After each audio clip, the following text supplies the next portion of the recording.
बिस्तर पर बैठकर भोजन करने से क्या होता है?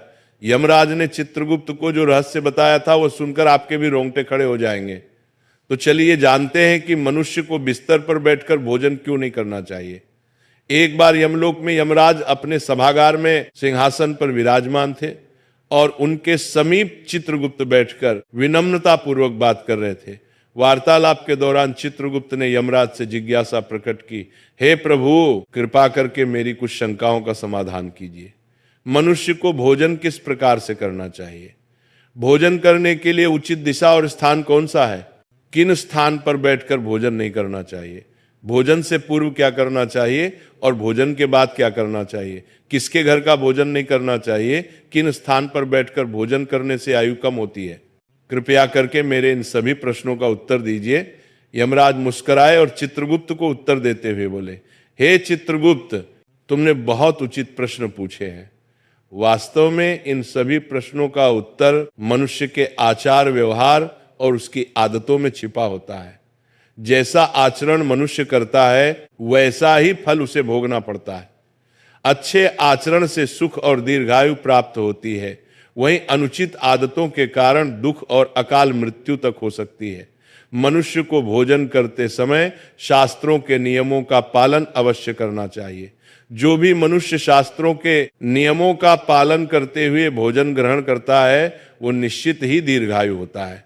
उसका शरीर रोग और व्याधियों से दूर रहता है, उसके शरीर में पाप वास नहीं करते हैं। इसीलिए भोजन करते समय मनुष्य को दिशा, स्थान, समय और उम्र का ध्यान अवश्य रखना चाहिए। यह सुनकर चित्रगुप्त ने विनीत स्वर में कहा, हे प्रभु, कृपया इन रहस्यों को विस्तार से समझाएं। भोजन संबंधी जो जो नियम है मुझे विस्तार से बताइए। यमराज गंभीर स्वर में बोले, हे चित्रगुप्त, तुम्हारे प्रश्नों का उत्तर देने से पहले मैं तुम्हें एक प्राचीन कथा सुनाता हूं। इस कथा को ध्यान से सुनो, इसमें तुम्हें तुम्हारे सभी प्रश्नों के उत्तर मिल जाएंगे। ये कथा अत्यंत शिक्षाप्रद है। जो भी इस कथा का श्रद्धा पूर्वक श्रवण करेगा और उसका प्रचार करेगा, उसके 32 प्रकार के पाप मैं क्षमा कर दूंगा। यह सुनकर चित्रगुप्त हर्षित हो गए और बोले, हे धर्मराज, आपके मुख से इस महान कथा को सुनना मेरा सौभाग्य है। मैं ध्यान पूर्वक इसे अवश्य सुनूंगा। फिर यमराज चित्रगुप्त को प्राचीन कथा सुनाने लगते हैं। वो कथा मैं आपको सुनाऊंगी। प्रिय श्रोताओं, ये कथा बहुत ही ज्ञानवर्धक है। इस कथा को आप अंत तक जरूर सुने। प्राचीन काल में मगध देश के विजयपुर नामक राज्य में चंद्रकेतु नाम के प्रतापी और धर्मपरायण सम्राट राज्य करते थे। उस राज्य में प्रकृति की भरपूर संपदा थी और प्रजा अत्यंत सुखी एवं संतुष्ट थी। राजा चंद्रकेतु गुणवान, बुद्धिमान तथा दयालु हृदय के थे। वह सदैव प्रजा के हित में प्रयत्नशील रहते और यज्ञ, दान व जनकल्याण के अनेक कार्य करते रहते थे। प्रजाजन उन्हें पिता के समान आदर एवं प्रेम देती थी। राजा की पत्नी रानी शीलवती भी उतनी ही धर्मपरायण, सुंदर और सदाचारी थी। रानी शीलवती प्रतिदिन पूजा पाठ करती, जरूरतमंदों को अन्न वस्त्र दान करती और सच्चे हृदय से प्रजा के कल्याण की कामना करती थी। इस दिव्य दंपति के राज्य में सभी सुखी थे, किंतु एक दुख था जो राजा रानी के हृदय को सालता रहता था। वह दुख था संतान न होना। राजा चंद्रकेतु और रानी शीलवती की कोई संतान नहीं थी। वर्षों बीत गए, उन्होंने अनेक व्रत, पूजा और यज्ञ किए, देवी देवताओं से प्रार्थना की, ऋषि मुनियों की सेवा की, परंतु उन्हें पुत्र या पुत्री प्राप्त नहीं हुई। दोनों इस बात से अत्यंत दुखी रहते थे। राजा अपने महल में कई बार चिंतित होकर सोचते, मैंने ऐसा कौन सा पाप किया है जो मुझे पुत्र सुख से वंचित रहना पड़ रहा है। राज्य में सब कुछ है, प्रजा सुखी है, पर मेरे वंश को आगे ले जाने वाला कोई उत्तराधिकारी नहीं। क्या मेरे पुण्यों में कमी रह गई या पूर्व जन्म के किसी अपराध का फल मुझे मिल रहा है? राजा चंद्रकेतु दिन प्रतिदिन अधिक उदास रहने लगे। प्रजा को जब ये पता चला कि राजा अपनी संतानहीनता के कारण दुखी है तो राज्य के लोग भी चिंता करने लगे। सब ईश्वर से प्रार्थना करते कि राजा रानी को शीघ्र संतान सुख प्राप्त हो। एक दिन राजा ने निश्चय किया कि वे किसी महापुरुष की शरण लेकर अपनी समस्या का हाल पूछेंगे। उन्हें स्मरण आया कि महान तपस्वी ऋषि वशिष्ठ इस समय निकटवर्ती वन में आश्रम बनाकर तप कर रहे हैं। ऋषि वशिष्ठ त्रिकालदर्शी एवं दिव्य दृष्टि वाले महात्मा हैं। वे अवश्य ही इस रहस्य को जान सकते हैं। राजा ने निश्चय किया कि वे स्वयं आश्रम जाकर ऋषि वशिष्ठ से मार्गदर्शन मांगेंगे। अगले ही दिन प्रातः राजा चंद्रकेतु कुछ सहयोगियों सहित अपने रथ पर सवार होकर वन की ओर चल पड़े। शीघ्र ही राजा वशिष्ठ मुनि के शांत आश्रम पहुंचे, जो हरे भरे वृक्षों से घिरा था और जहां पक्षियों का मधुर कलरव गूंज रहा था। ऋषि वशिष्ठ आश्रम के द्वार पर ही मानो उनकी प्रतीक्षा कर रहे थे। राजा को आते देख ऋषि ने मुस्कुराकर स्वागत किया और बोले, राजन, हमारे आश्रम में तुम्हारा स्वागत है। आज इधर आने का क्या कारण है? सब कुशल तो है? कहीं राज्य कार्य से विरक्त होकर संन्यास लेने का विचार तो नहीं बना लिया? इतना कहकर ऋषि ने हल्की मुस्कान की, फिर गंभीर हो गए। राजा चंद्रकेतु ने हाथ जोड़कर विनम्रता से कहा, हे मुनिवर, राज्य कार्य भली भांति चल रहा है, संन्यास लेने का इरादा नहीं है, पर मैं एक भारी चिंता के कारण व्याकुल होकर आपकी शरण में आया हूं। आप जगत के रहस्यों के जाता है, मेरी शंका का समाधान केवल आप ही कर सकते हैं। शिष्य वशिष्ठ ने सहानुभूति भरे स्वर में पूछा, राजन, आप जैसे प्रतापी और धर्मनिष्ठ राजा को भला किस बात का दुख हो सकता है? निश्चय ही आपकी प्रजा सुखी है, राज्य समृद्ध है। फिर भी यदि आपके मन में कोई शंका या कष्ट है तो निसंकोच कहिए, मैं यथाशक्ति अवश्य सहायता करूंगा। तब राजा चंद्रकेतु ने दुखी स्वर में अपनी व्यथा सुनाई। हे मुनिवर, मेरे जीवन में एक ही अभाव है, मेरी कोई संतान नहीं है। मैंने अनेक यज्ञ उपवास किए, तीर्थों के दर्शन किए, ब्राह्मणों को दान दिया, हर संभव प्रयास किया, किंतु भाग्य ने मुझे संतान सुख से वंचित रखा है। कृपा कर ये बताएं कि ऐसा कौन सा अपराध मुझसे हुआ है जो मुझे संतानहीन रहने का दंड मिला है? मेरे बाद मेरे राज्य का उत्तराधिकारी कौन होगा? मेरा वंश कैसे आगे बढ़ेगा? मेरे मन की ये पीड़ा दूर कीजिए और ये बताइए कि संतान प्राप्ति के लिए मुझे क्या उपाय करना चाहिए। राजा की व्यथा सुनकर ऋषि वशिष्ठ ने कुछ पल के लिए आंखें मूंद ली और अपनी दिव्य दृष्टि से राजा के पूर्व जन्म के कर्मों का निरीक्षण करने लगे। ध्यान मग्न ऋषि पर राजा की निगाह टिकी थी। कुछ क्षण बाद ऋषि ने आंखें खोलकर कहा, हे राजन, जो कुछ मैं बता रहा हूं उसे धैर्यपूर्वक सुने। आपके संतान न होने का कारण आपके पूर्व जन्म के कर्म में छिपा है। पिछले जन्म में अनजाने में आपसे एक पाप हुआ था, जिसका दंड आपको इस जन्म में संतानहीनता के रूप में मिल रहा है। राजा चंद्रकेतु चकित होकर बोले, पूर्व जन्म का पाप कृपया विस्तार से बताएं मुनिवर, मुझसे ऐसा कौन सा पाप हो गया? वशिष्ठ जी बोले, पूर्व जन्म में आप एक साधारण शिकारी थे और वन में शिकार करके जीविका चलाते थे। मूलतः आप बुरे हृदय के नहीं थे, पर शिकार के दौरान कभी कभी अधर्म हो ही जाता है। एक दिन की बात है, आप जंगल में एक हिरण का पीछा करते करते बहुत दूर निकल गए। वहां एक हरी भरी जगह पर एक गौ माता अपने बछड़े को दूध पिला रही थी। दुर्भाग्यवश आपको वह दिखाई नहीं दी। आपको लगा शायद हिरण झाड़ियों के पीछे है और आपने उसी ओर तीर चला दिया। वह तीर सीधे उस गौ माता को जा लगा। बेचारी गाय बुरी तरह घायल हो गई और पीड़ा से भूमि पर गिर पड़ी। उसका बछड़ा डरकर कांपने लगा। जब आपको अपनी भूल का पता चला तो आप बहुत पछताए और भागकर गाय के पास पहुंचे। आपने तुरंत उपचार का प्रयत्न किया, पर कुछ देर बाद उस गाय ने तड़प कर प्राण त्याग दिए। हे राजन, गौ माता को अकारण कष्ट पहुंचाने के कारण ही आपको वर्तमान जन्म में संतान सुख से वंचित रहना पड़ा है। गाय परम पवित्र प्राणी है और उसे गौ माता कहा जाता है। उसकी पीड़ा का पाप बहुत बड़ा होता है। भले ही वह अनजाने में हुआ, लेकिन पिछले जन्म में आपके हाथों यह पाप हुआ था, इसलिए इस जन्म में आपको पुत्रहीन रहने का श्राप मिला। पूर्व जन्म का यह रहस्य सुनकर राजा चंद्रकेतु के नेत्रों से आंसू बहने लगे। वे दुखी होकर बोले, मुनिवर, मुझे पछतावा है कि पिछले जन्म में मुझे ऐसा अनर्थ हो गया। मैंने अज्ञानवश गोहत्या का पाप किया। अब बताइए कि इस पाप से मुक्ति का कोई मार्ग है क्या? कोई प्रायश्चित है जो मैं कर सकता हूं? कृपा करके मुझे इस पाप से उबरने का उपाय बताएं।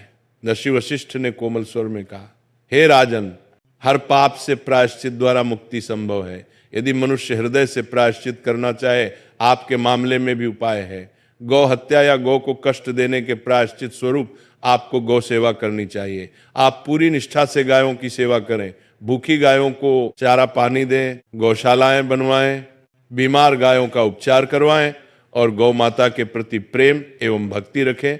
गौ सेवा से बढ़कर कोई पुण्य नहीं है। इसी से आपके पूर्व जन्म के पाप का शमन हो सकेगा। राजा चंद्रकेतु ने आशिक के चरण पकड़ लिए और कृतज्ञता से बोले, मुनिवर, आपने मेरी आंखें खोल दी। मैं अवश्य आपके बताए मार्ग का पालन करूंगा। गौ माता की सेवा करके ही मैं अपने पाप धोने का प्रयास करूंगा। दस्य वशिष्ठ ने आशीर्वाद देते हुए राजा को विदा किया। राजा चंद्रकेतु आश्रम से लौटकर पूरी निष्ठा के साथ गौ सेवा में जुट गए। उन्होंने राज्य भर में गौशालाएं बनवाई और स्वयं प्रतिदिन गायों की देखभाल व पूजन करने लगे। रानी शीलवती भी गौ माता की सेवा में बराबर लगी रही। उन्हें पूर्ण विश्वास था कि गौ सेवा से उनके जीवन का अंधकार अवश्य दूर होगा। कई महीनों तक निरंतर श्रद्धा पूर्वक गाय की सेवा करने के बाद भगवान ने उनकी प्रार्थना सुनी। रानी शीलवती ने अंततः एक सुंदर पुत्र को जन्म दिया। वर्षों बाद संतान सुख पाकर राजा रानी की खुशियों का ठिकाना न रहा। पूरे राज्य में आनंद मनाया गया और उस शुभ अवसर पर प्रजा ने भी हर्षोल्लास से उत्सव मनाया। समय बीतता गया। राजकुमार हृष्ट पुष्ट बालक के रूप में बड़ा होने लगा। राजा रानी ने उसका लालन पालन बड़े लाड प्यार से किया। वर्षों बाद संतान मिलने के कारण राजकुमार की प्रत्येक इच्छा पूरी करते थे। माता पिता को प्रसन्न रखने के लिए महल के सेवक भी राजकुमार को दुलार देते और कभी किसी बात के लिए उसे कठोर अनुशासन में नहीं रखा जाता था। अत्यधिक लाड़ प्यार के कारण राजकुमार अनुशासनहीन होने लगा था। हालांकि वह हृदय से बड़ा नहीं था। बचपन से ही उसे मन मर्जी करने की छूट मिल गई थी। वह सुबह देर तक सोया रहता और बिना नहाए धोए रसोई से नाश्ता मांग लेता। कभी भोजन कक्ष में जाने का कष्ट नहीं करता, बल्कि बिस्तर पर ही भोजन करने की जिद करता। महल के दास दासियां सोने की थाली में तरह तरह के पकवान सजाकर राजकुमार के शयन कक्ष तक ले आते। राजा या रानी उसे डांटते टोकते नहीं थे और सेवक भी उसकी हर इच्छा पूरी करते थे। राजगुरु सहित कुछ बुजुर्गों ने कभी कभार राजकुमार को समय पर स्नान करने और उचित स्थान पर बैठकर खाने की सलाह भी दी, परंतु माता पिता ने प्रेमवश उसकी गलतियों को अनदेखा कर दिया। रानी शीलवती भी बेटे की हर फरमाइश पूरी करती थी और चाहती थी कि उसका बचपन हंसी खुशी बीते। इस प्रकार राजकुमार युवा किशोर अवस्था तक आया। देखते देखते वह 16 वर्ष का हो गया। राजा चंद्रकेतु ने मन ही मन उसे अपना उत्तराधिकारी मानना शुरू कर दिया था, किंतु विधि को कुछ और ही मंजूर था। 16 वर्ष की आयु में राजकुमार अचानक एक गंभीर रोग से पीड़ित हो गया। राजवैद्य ने इलाज में कोई कसर न छोड़ी। दूर दूर से वैद्य बुलाए गए और यज्ञ प्रार्थनाएं भी की गईं, किंतु कुछ भी कारगर नहीं हुआ। कुछ ही दिनों के भीतर दुर्भाग्यवश उस किशोर राजकुमार ने अपने प्राण त्याग दिए। इस आकस्मिक वज्रपात से राजा रानी पर दुखों का पहाड़ टूट पड़ा और पूरे राज्य में शोक छा गया। इस घटना के बाद राजा चंद्रकेतु ने राजपाट त्यागने का निर्णय कर लिया। उन्होंने अपने भतीजे को राज्य सौंप दिया और रानी शीलवती के साथ वन में ऋषि वशिष्ठ के आश्रम जा पहुंचे। ऋषि वशिष्ठ ने राजा रानी को अत्यंत शोकाकुल देखा तो स्नेहपूर्वक कारण पूछा, राजन, आप इतने व्यथित क्यों हैं? राजा चंद्रकेतु ने रोते हुए अपने पुत्र की अकाल मृत्यु की कथा ऋषि को सुना दी। तब ऋषि वशिष्ठ ने ध्यान लगाकर अपनी दिव्य दृष्टि से कारण जानने के बाद कहा, हे राजन, आपके पुत्र की आयु क्षीण होने का कारण उसके अपने ही आचरण में था। आपको पूर्व जन्म के पुण्य फल से पुत्र की प्राप्ति तो हुई, किंतु आपके पुत्र ने बचपन से ही कुछ ऐसी अनुचित आदतें अपनाई जिनके परिणाम स्वरूप उसे अल्पायु में ही मृत्यु का सामना करना पड़ा है। आपका पुत्र प्रतिदिन बिना स्नान किए भोजन करता रहा और प्रायः बिस्तर पर बैठकर ही भोजन करता रहा। जो मनुष्य बिना नहाए धोए भोजन करता है उसकी आयु क्षीण हो जाती है, और जो मनुष्य बिस्तर पर बैठकर भोजन करता है उसके शरीर में विभिन्न रोग उत्पन्न हो जाते हैं और उसके जीवन के भी असमय समाप्त हो जाने की आशंका रहती है। अनेक औषधियों और प्रयासों के बावजूद आपका पुत्र बचाया नहीं जा सका, क्योंकि उसकी देह उन अपवित्र आदतों का शिकार हो चुकी थी। नश्य के इन वचनों ने राजा रानी की आंखें खोल दी। उन्हें अपनी भूल का गहरा पश्चाताप हुआ और उन्होंने सांसारिक मोह त्यागने का निश्चय किया।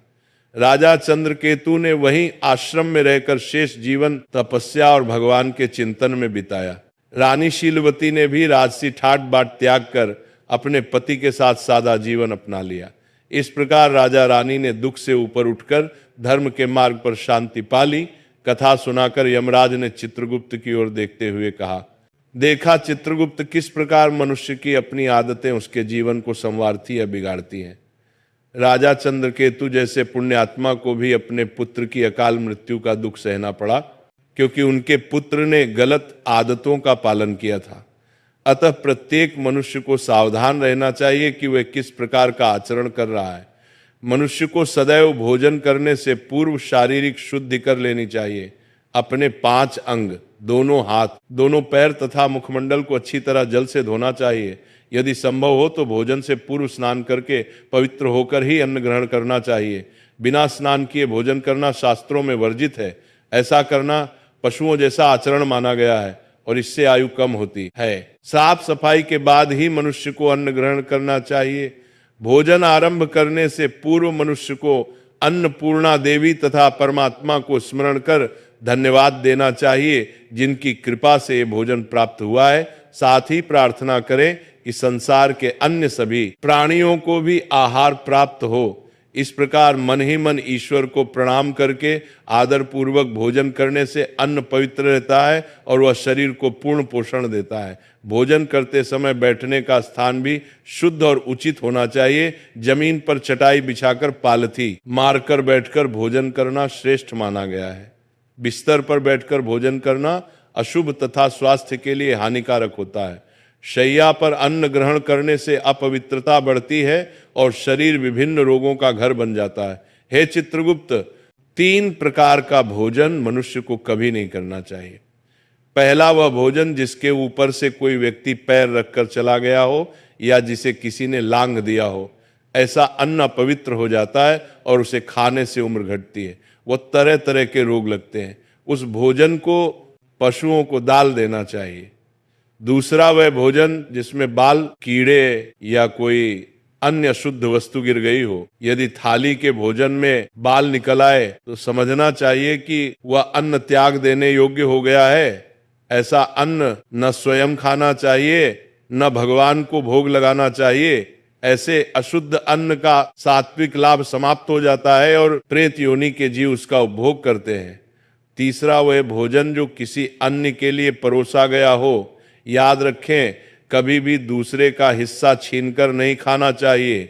जो व्यक्ति दूसरों का भाग चुराकर खाता है या बिना बांटे खुद खा लेता है, उसे अन्नपूर्णा देवी रुष्ट हो जाती हैं। ऐसा करने से उसके पुण्य नष्ट हो जाते हैं और उसके जीवन में दरिद्रता एवं संकट आते हैं।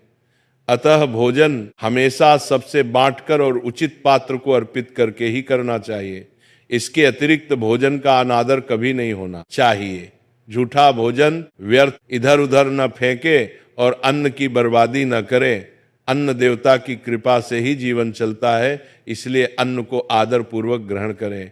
जो मनुष्य इन नियमों का पालन करेगा वह स्वस्थ, निरोगी और दीर्घायु होगा। उसके जीवन में सुख समृद्धि बनी रहेगी और उसे अकाल मृत्यु का भय नहीं रहेगा। मनुष्य के आचार विचार ही उसके भाग्य का निर्माण करते हैं।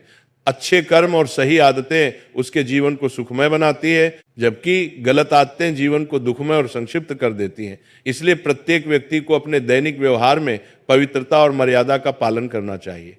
इस प्रकार यमराज ने चित्रगुप्त को मनुष्य के आचार विचार तथा अच्छी बुरी आदतों के संबंध में महत्वपूर्ण ज्ञान दिया।